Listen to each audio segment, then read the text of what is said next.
Viewers, আজকে আমি দেখাবো দুধ কুশলি পিঠা। প্রথমে আমি আটার পানিটা গরম করে নিলাম। এই সময় দিয়েছি লবণ এবং একটু তেল। আটাটা ভালোভাবে সিদ্ধ নেওয়ার পরে ভালোভাবে মথে নিলাম।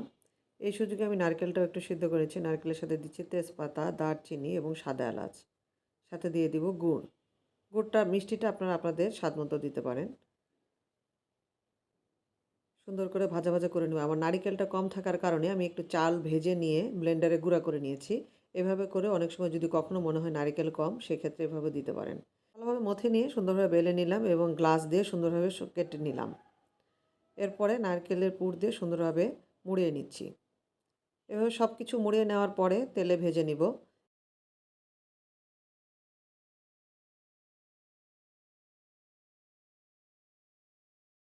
সুন্দরভাবে লাল লাল করে ভেজে নেব। ভেজে নেওয়ার পরে উঠিয়ে নেব। এই সময় গুড়টা একটু জাল দিব।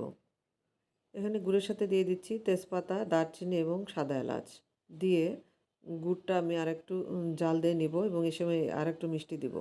দিয়ে সেই গুড়টা ছেঁকে নিয়ে 1 কেজি দুধের ভিতরে দিয়ে দিয়েছি। এখন আমি ভেজে রাখা কুশলিগুলো দিয়ে দিচ্ছি। দিয়ে সারা রাত ভিজিয়ে রাখবো। সারা রাত ভিজিয়ে রাখার পরে এখন আমরা আম খেয়ে দেখব কীরকম হয়েছে। কত সুন্দর সফট হয়েছে। হয়ে গেল শীতের এই মজাদার পিঠা, দুধ কুশলি পিঠা। আশা করি রেসিপিটা আপনাদের ভালো লাগবে।